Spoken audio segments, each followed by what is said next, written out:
So I've been watching bullet journal videos since the middle of last year, and they've been so inspiring to me and so pretty to see that I knew I wanted to start doing it myself because it just seemed like a really neat artistic way to kind of keep me on track and organized, just in my personal life and my work life.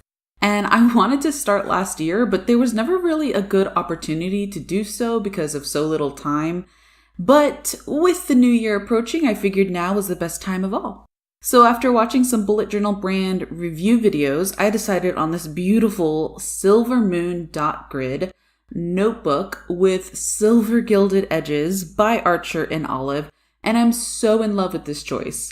As of this video, it's currently out of stock on the archerandolive.com website, but the owner seems to replenish their stock frequently, and you can always place a pre-order for when they get more in stock.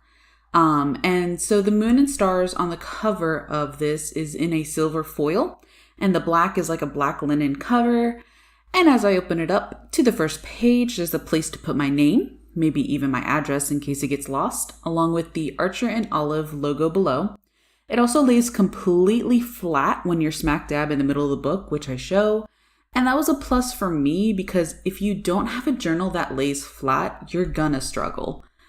It also has a back pocket for any loose leaf things you may want to keep safe in there, a pen holder where I already put my silver metallic pen in, these two bookmark ribbons to keep your place in two different spots, and there's also an elastic band, which is nice to keep your journal tightly closed when you're not using it. So what I love most about this journal though is just the crisp, white, ultra thick pages. They're 160 GSM, which is great because there's no ghosting or bleeding with most products. So right now I'm testing out different markers and pens that I plan on using and just seeing how they react on the page. And if you noticed, I say most products don't bleed. So as an artist that always uses alcohol markers, I was pretty sure that they would bleed because 160 GSM is amazing, don't get me wrong, but it's unfortunately not enough for alcohol markers, which is my preferred medium, but that's okay because I also use water-based markers like Tombows and Crayola Super Tips. So as you can see here, my black Ohuhu marker that I made the little sign at the top, it definitely bled through. Again, completely expected. I also have Copics and those bled too as well, but again, expected. So I'm not too worried about that and I just won't use my alcohol markers, but I still just wanted to test them to see.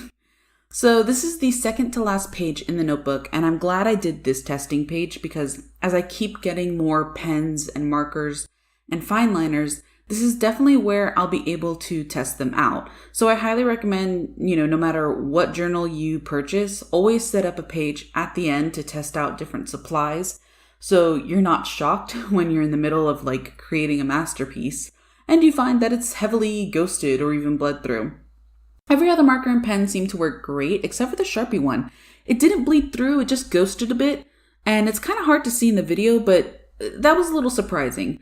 But since I tested it, I now know just not to use it. So eventually I flipped to the front and officially mark it with my art name and my nickname, Halalela and Layla. And I'm really excited to start this year and come up with cute themes. Heads up, I'm a huge nerd and gamer, so expect to see some themes related to movies, books, and games. Not all though. But overall, I'm really satisfied with this journal and I can't wait to share with you my bullet journaling journey. That's definitely a tongue twister. Dare you to say that 10 times fast. So if you all enjoyed this unboxing and review, maybe comment, like, and subscribe. And I'll see you all next time. Thanks guys. Bye.